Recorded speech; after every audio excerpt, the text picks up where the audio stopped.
Il est 12h45, bonjour et bienvenue dans ce journal. La couche d'ozone protège la vie sur Terre. Des actions importantes sont menées à travers le monde pour la préserver. On en parle dans cette édition.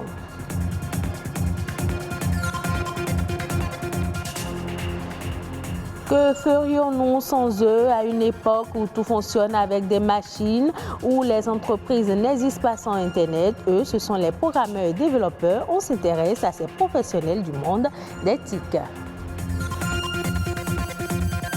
Et puis l'élevage d'escargots, beaucoup de jeunes s'y adonnent, surtout en période de pluie. Aujourd'hui, comment se porte ce secteur d'activité? Un éleveur d'escargots nous éclaire.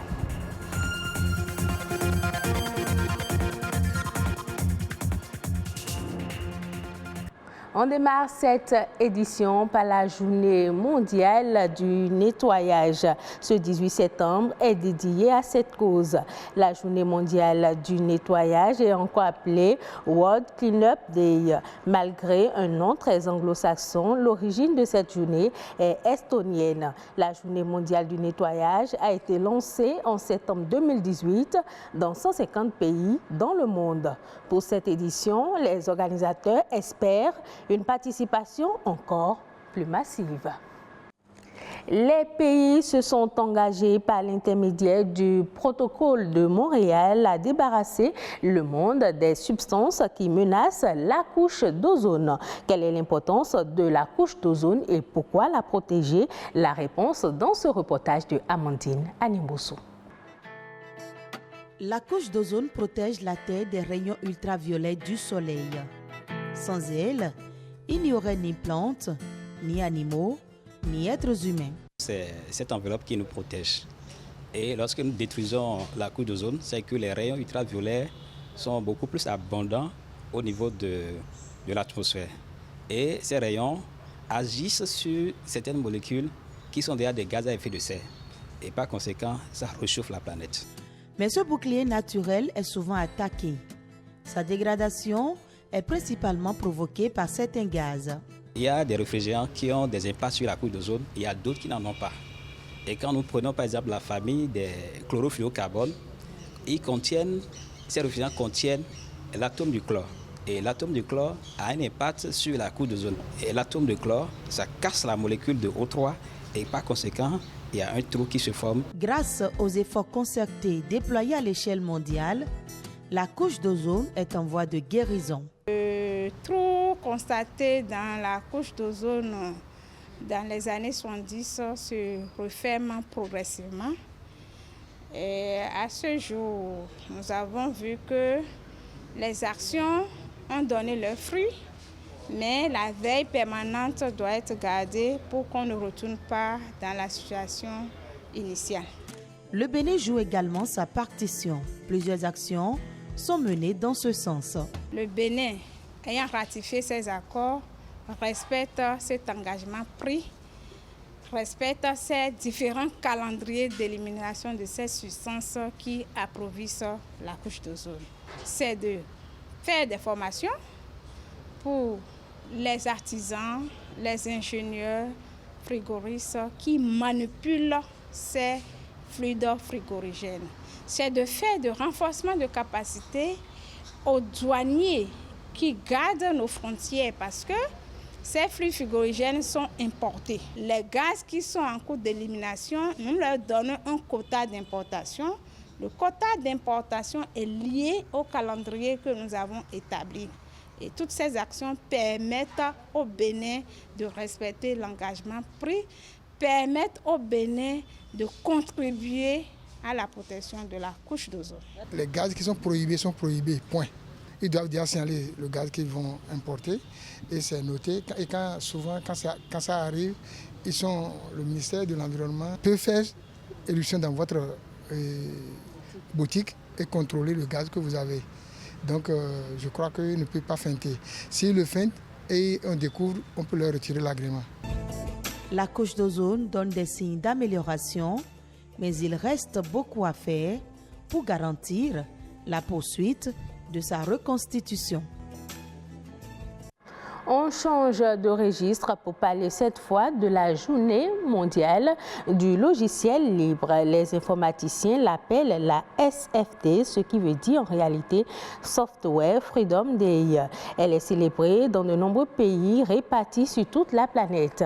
L'objectif de cette journée est de sensibiliser le grand public aux bénéfices qu'il peut tirer de l'utilisation de logiciels libres de qualité dans les domaines de l'éducation, au bureau, à la maison et même dans les instances gouvernementales. Ils sont des professionnels du monde d'éthique. On les appelle programmeurs et développeurs. Ces hommes et femmes d'éthique déchiffrent les codes qui permettent de donner des ordres aux ordinateurs. Et pour vous qui ne le savez pas, qu'est-ce qu'un développeur ou même un programmeur? Rodrigue Babagbeto nous édifie à travers ce reportage. Des lignes de code, c'est ainsi que l'on appelle cette compilation de mesures issues des propriétés techniques ou fonctionnelles d'un logiciel. Elles servent à mesurer la taille d'un programme informatique en dénombrant le nombre de lignes de son code source. Elles permettent aux sites web et applications de fonctionner et constituent le terrain de jeu des développeurs et des programmeurs. Cela suffit-il pour faire des termes développeurs et programmeurs des synonymes ? Expert des langages informatiques, le développeur traduit la demande d'un client en ligne de code informatique. Pour être développeur, il faut commencer déjà par être un programmeur. Le développeur doit avoir une expérience pratique du fonctionnement de chaque ligne de code. À partir de là, il peut effectuer toutes les autres tâches de développement logiciel sans rencontrer de difficultés.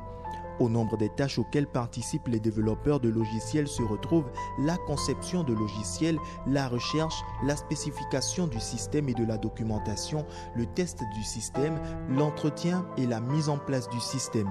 Là où le développeur sera plus dans l'analyse et la conception d'une solution logicielle, le programmeur, lui, est orienté vers la réalisation et la mise en œuvre. En d'autres termes, le programmeur utilise principalement les technologies de programmation, à savoir des langages de programmation et des logiciels d'édition spécialisés pour écrire des codes propres qui peuvent être déployés pour s'exécuter sur des machines.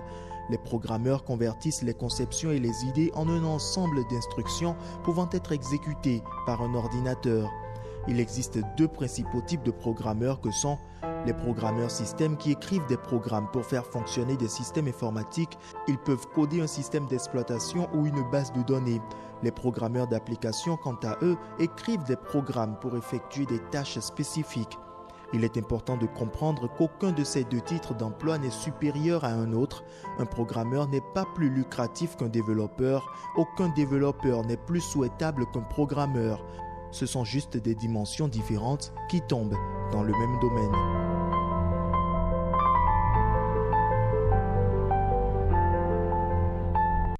La commercialisation de l'escargot au Bénin demeure faible. Pourtant, sur le marché, la demande est forte. José Migan est un éleveur d'escargots. Il peint le tableau de son secteur d'activité dans cet extrait. De nos jours, les gens commencent par découvrir les qualités et valeurs nutritives de l'escargot. Ça fait que la demande augmente. La preuve, c'est que sur le marché, lorsque tu vas pour avoir une quarantaine d'escargots, aujourd'hui, de gros escargots, il faut tourner autour de 20-25 000. Pour le gros, lorsque tu vas dans les supermarchés, le petit sachet qui contient à peine 250 grammes te coûte 5 000 et quelques. Mais l'offre n'accompagne pas assez. Et il y a aussi le fait que les exportations s'y mêlent aussi, parce que les gens demandent des escargots du Bénin, on essaie d'envoyer, même si c'est en telle quantité, ça sort quand même. Il ne faut pas décourager, ça c'est intéressant. Il faut encourager la production pour que ça puisse marcher. Parce que tu es là, il faut que les terrains s'adaptent à ça, il faut remplir telles conditions, il faut s'y adapter. Il faut que tu as moulé dedans d'abord les débuts, bien même que tu as une formation, c'est pas facile. Mais lorsque ça arrive, ça s'installe et que les trucs sont intéressants pour de bon, quand ça prend, c'est bon, il n'y a plus de soucis. On tourne autour de 100 kilos. Par an. Ce n'est pas suffisant. Vu la demande, ça ne suffit pas. Si on s'intéresse à ça, si on l'organise, si on planifie, on ne parlera pas dans ces thèmes-là parce que le produit sera disponible et chaque fois, le cycle sera continuel. On sortira chaque fois au fur et à mesure. Et puis c'est établi, et puis c'est bien. Mais c'est un élevage qui dure un peu sur le temps. Ce n'est pas des élevages à cycle court comme les poulets, les cailles, les canards, non. Chez les escargots, il faut attendre 6 mois, 8 mois pour avoir des choses de taille moyenne. En 6 semaines, je dis, les poulets, tu as déjà des poulets de 2 kg, 2 kg 5, 3 kg. Chez les escargots, pour avoir 350 grammes, il faut attendre 6 mois. Vous voyez que la différence est là, ça fait que c'est un peu lent. C'est un élevage très intéressant. en termes d'apport de devises. Parce que les escargots ne demandent pas grand-chose. Leur ration alimentaire ne coûte pas aussi cher. Des herbes gras, il faut aussi d'avoir la connaissance de savoir ce qu'ils mangent, d'améliorer un peu les résidus alimentaires, les fruits pourris, des trucs comme ça. Ils consomment ça à satiété et ils se développent normalement. Suivons à présent la Nation. Bref, une compilation des faits ayant marqué le Bénin ces dernières 48 heures présentée par Amandine Anyambosso.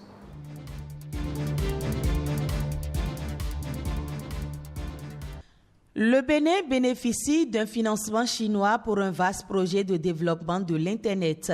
Le ministre des Affaires étrangères Aurélien Agbenossi signe à cet effet un accord cadre avec l'ambassadeur de Chine au Bénin. D'un montant de 22 milliards de francs CFA, ce prêt servira au démarrage de la deuxième phase du projet de densification du réseau haut débit, un projet lancé par le gouvernement en 2016. À terme, il sera déployé 2 réseaux en fibre optique. Le premier dorsal d'une longueur de 484,1 km en fibre optique pour couvrir les départements du Mono, du Zou, des Collines et le nord du pays. Et le second, un réseau métropolitain de 204,8 km en fibre optique pour desservir plus de 10 villes et la route des pêches. Le projet de densification du réseau haut débit permettra également de connecter les zones lacustres à la fibre nationale par la technologie des faisceaux. Le lac Aimé va retrouver du souffle. Le gouvernement a décidé de le restaurer. L'acte imminent attendu est le dragage d'environ 208 hectares de superficie sur le plan d'eau dans la zone de jonction entre l'océan et le lac. Jusqu'à 6 mètres de profondeur sont attendus à ce carrefour critique de migration des espèces halieutiques. À travers cette mesure, il est prévu le dragage et la réhabilitation du carrefour critique de Djondi-Roncon dans la zone du lac Aimé et ses chenaux. Sont également concernées les localités de Meko au niveau de la lagune côtière de Ouida, d'Okloboé de la lagune de Grand Popo et Ata dans le chenal Haro. Le lac Aimé donne des signaux d'alerte avec une baisse de la productivité de pêche. En 2019, le gouvernement avait mis en œuvre des opérations d'assainissement avec l'enlèvement des engins prohibés. Le gouvernement compte décaisser 3,46 milliards de francs CFA en faveur des personnes affectées par les projets de modernisation le long de la côte. La décision a été prise en Conseil des ministres mercredi dernier. Les membres du gouvernement ont fait le point des mesures d'accompagnement social prévues pour les pêcheurs installés au sud de la route des pêches. Les occupants des sites à aménager à Plakodi à Cotonou ont aussi fait l'objet d'attention. Le Conseil a décidé d'apporter un soutien aux populations concernées à travers le relogement sur 2 sites des 853 unités d'habitation constituant l'ensemble des villages de pêcheurs à déplacer. Plusieurs projets sont attendus pour être mis en œuvre sur les sites concernés. Le centre administratif et commercial de Ganri sera rénové et modernisé.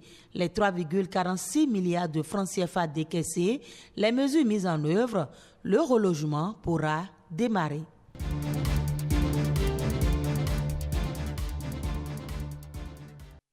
Ainsi prend fin ce journal que vous pouvez suivre à nouveau sur le site de l'ORTB, www.ortb.bj.